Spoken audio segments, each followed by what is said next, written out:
There have been many attempts to encapsulate and explain the many mysteries that surround us. These include everything from the contents of the Vatican's secret archives, the paranormal and ufology, and even subjects that seem to slip between the cracks of reality into the realm of high strangeness. And now the United States government has finally admitted that many of the unexplained sightings of craft may very well be alien technology. This film draws on all of these threads as it weaves its way through the many twists, turns, and possibilities that define the subjects discussed. Just about all of the subjects examined in this film are interlinked at one level or another. It is as if the ancient Eastern concept of oneness was recognized by our forefathers long before the arcane physics of quantum mechanics demonstrated its reality. Perhaps this is a contributing factor to the belief that all points in space and time are interconnected. In fact, it is thought that this particularity is how UFOs manage to traverse the incredible distances between the stars and perhaps... This film will discover and explain who these aliens are, how they come, and why. We begin with anti-gravity. The concept of an anti-gravity device has been the dream of scientists and physicists for many, many years. Although several have tried and failed to create a machine that can produce this effect. Perhaps in the ancient past, our forefathers actually managed to achieve this remarkable feat. Was this on their own, or might they have had some unusual help? The first such devices to use anti-gravity technology may have been the Vimanas often mentioned in the sacred Hindu Sanskrit texts called the Vedas, which date from between 50. They also used them to wage catastrophic wars around the planet. In addition, these ancient texts repeatedly refer to not just machines that defy gravity and flew, but all kinds of sophisticated weapons that used technology we can only guess at. This information also appears in the Indian classic, the Mahabharata, which is one of the oldest books in the world. And it mentions a flying chariot with sides of iron that was clad with wings. The Rig Veda describes one of the weapons used by the Vimanas. It is called Indragni, and it was a weapon that used two types of force. The ancient Hindu texts describe the first half of the word, Indra, as the kinetic energy of subatomic particles that ignite and burn. The second half of the word, Agni, is described as a fire that is both thermonuclear and electric. Modern commentaries about this weapon suggest that it may have been a plasma-based device and it was activated by sound.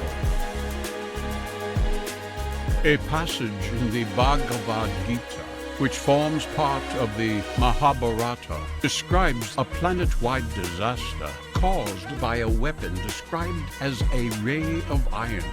This ray of iron melted the ground and rocks and turned them into glass. According to the Mahabharata, the Vimanas were kept in Vimanagriha, or buildings that served the same purpose as aircraft hangars. The Ramayana The work of equal age and importance to the Mahabharata describes these machines as double-deck circular aircraft with portholes and a dome that flew with the speed of the wind and emitted a melodious sound. Amazingly, these crafts were also supposedly used not only in Earth's atmosphere, but also in space and even underwater. The power for the Vimanas reputedly came from a mysterious engine that used liquid mercury as the power source, and one of these craft was allegedly found in a cave in Afghanistan during the recent conflict. It is known that in 2010, 4 world leaders paid unscheduled visits to Afghanistan. Had they been told about what had been found? People still hold rituals and ceremonies to honor ancient beings inside caves. It is the use of a cave due to the fact that it is hidden and mysterious and has strange properties, or is some long-forgotten race memory of a previous existence, and are they still trying to make contact with their ancestors?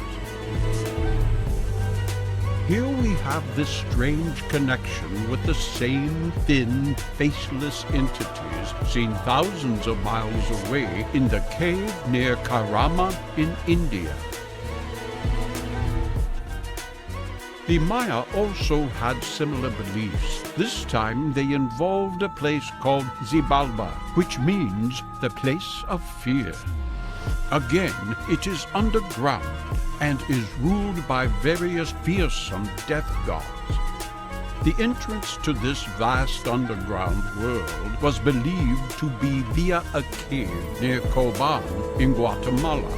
There are similar cave systems in nearby Belize that are also thought to be entrances to Xibalba. Oddly, and perhaps significantly, some Mayan legends say that our galaxy, the Milky Way, is the real road to Xibalba. Is this the reference to extraterrestrials who were involved with the human race from the very earliest times? Does it also imply that the caves may have once served as portals between worlds, and that the portals served as two-way streets, in that there was passage in both directions? Once again, one has to ask if the wall art is an attempt by our ancestors to depict what they saw. All of this seems to add fuel to the legitimate question, what were these ancient people attempting to depict? As if this was not enough, there are also indications that this mysterious underworld might be even stranger than we can imagine. Because deep underground there are the crystal caves, vast caverns filled with huge crystals. One spectacular example is a cave which is 1,000 feet below Nica in Chihuahua in Mexico. It was discovered by miners in the year 2000 and is accessed via the Nica mine. These crystals are huge and are formed from selenite, which is a form of gypsum. The largest of these crystals is 39 feet long, 13 feet in diameter, and an estimated 55 tons in weight.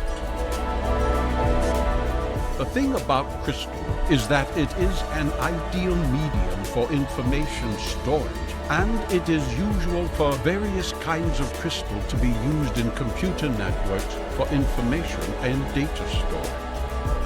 Another curious fact about this cave is that samples taken from the water that once flooded it have revealed microbes that are unknown to science, and they are well in excess of 10,000 years old. Might this giant crystal cave in Mexico have been left as a kind of data storage facility by the beings worshipped by our ancestors because it is capable of holding an incredible amount of data? It is possible that this might even be the fabled Hall of Records, or even the legendary Akashic Records, to communicate with the gods, our creators, because various crystal caves exist all over the planet. Another curious fact is that obelisks that have been built both in the past and in modern times all have a similar crystalline shape to those. Was it a symbol of power, or was it to enhance the mysterious properties inherent in the pyramid? Recently, scientists have created what they called the Superman crystal, named after a device shown in the Superman films. This invention can store an astonishing 360 terabytes of data on a tiny piece of glass, which is another kind of crystal, less than half a postage stamp in size.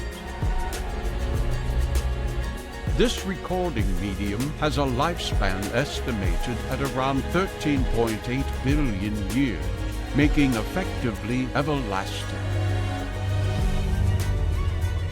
Because of mining and tunneling, etc., we are mostly aware of what lies beneath our feet and are starting to understand just how complex the subterranean world really is. Because there are indications that there could be entire cities deep below us. Is this feasible? The answer is yes, and they could lie within a huge area known as the Moreau. The Moreau, or the Mohorovisic discontinuity, stretches right around the planet, and it lies beneath the crust and the mantle. It was discovered in 1909 by Andrija Mohorovisic, a Croatian seismologist, and it is located about 8 kilometers beneath the ocean floor and 32 kilometers beneath ground level. Although normally shown in neat, regular slices, the layers that comprise the planet are far from regular, and the boundary of the Moreau consists of immense gaps and cavities. Some of them are vast and could indeed contain a small city or anything else for that matter. While this might include an unknown subterranean race of people, it would equally make an ideal hiding place for an extraterrestrial race that wished to remain concealed.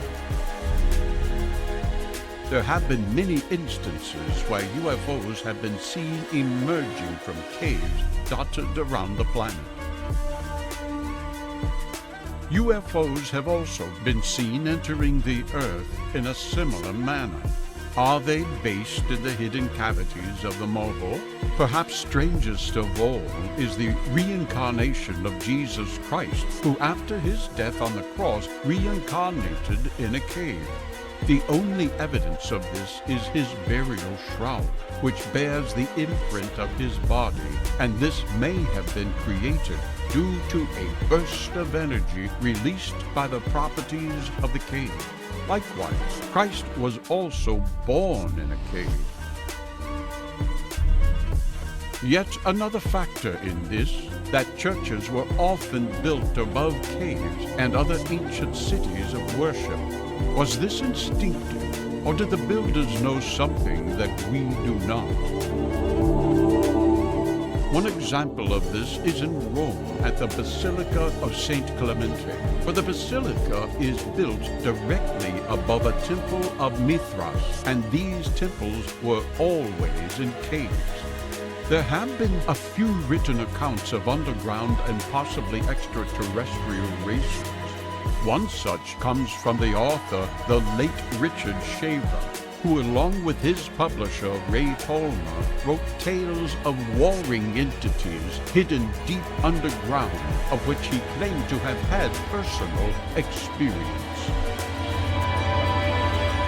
This was a fundamentally evil ancient civilization called the Deros, who lived in caverns under the earth and used fantastic technology against the human race, and frequently kidnapped them for their own nefarious purposes.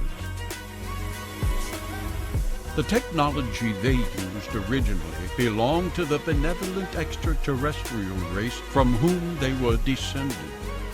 There is another account from an Englishman, Edward Bulwer Lytton, who wrote a little-known but influential book entitled The Coming Race, which elaborated upon the concept of a subterranean, superhuman civilization with noble and honorable ideals emerging as the savior of the human race.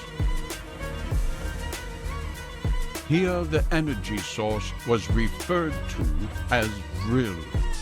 This is quite the opposite of what Shaver had in mind, and perhaps the beings that Bulwer Lytton wrote about were guardians protecting humans from attacks of Shaver's evil Deros. If this is the case, then, perhaps instead of seeking answers to ET contacts in the depths of outer space, we should turn our attention to inner space and the hidden depths of our own world to find the answers, because that is where the evidence may lie.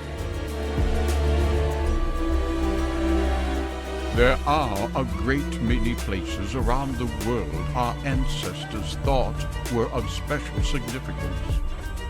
Locations held sacred and revered as places of power and healing. What marked these places as being so different, so unique, that cairns, temples, and eventually churches were built there? The answer is obscured, layered in magic and legend. Protected true believers who prefer to attribute the inherent, unique properties of supernatural agencies rather than naturally occurring forces. The entire world is crisscrossed by a network of lines of power, geomagnetic energies generated by the planet in the inferno of its rotating, molten iron core, like an incredible, gigantic dynamo. These lines of power have also been referred to as ley lines or lays, and spread out like the filaments of a spider's web, carrying natural magnetic force all over the world. They have become associated with UFO sightings and other paranormal events. This is not really surprising, because there seems to be a deliberate plan regarding various structures like standing stones erected on or adjacent to the lays. There is one use of conventional interaction with geomagnetic energy that is perhaps the best known of all: the skull of the dowser. Perhaps this aspect is the most elusive yet common practical use of earth magic known to man, and each one of us can be taught the skill. The ability is probably present in our prehistoric ancestors and is recorded in ancient Egyptian hieroglyphs. The normal function of dowsing is the location of water, which creates an ionicing stream as it moves through the rock strata, which in turn produces an increase in local field strength. The dowser, who, through experience, recognizes it as a reaction to the presence of water, detects this. If the purpose of communication with the gods or aliens, as some say, it is likely that the stone circles are permanently manned rather than only at specific times or holy days, so instantaneous communication may be nothing new. But things can get a lot deeper. In fact, beneath our feet are uncharted caves, caverns, and tunnels that crisscross the world entirely out of sight. Just what is down there? Do they perhaps contain knowledge from the past that we have forgotten or perhaps never even knew about? It is possible that there is evidence of extraterrestrial links here, evidence that remained out of sight, perhaps for our benefit and safety. In 2014, ancient cave patterns were discovered inside caves near the town of Charama in the Kanka district of India. These images, which are 10,000 years old, show thin, faceless beings standing beside a strange-looking object, a machine perhaps so advanced that it will be beyond our own imagination. Of this, there is no doubt. Surely these life forms are curious about the same things. Surely they have pushed out into the universe to find the truth. They must have found us, and shouldn't we have evidence? The fact is, we do have evidence. We have it in abundance.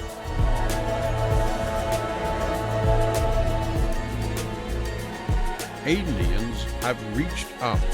They have found us and have visited us. Across the world, thousands of men and women have seen with their own eyes the visitors. They have seen their craft. They have even come into contact with him. The fact is, there have been dozens and dozens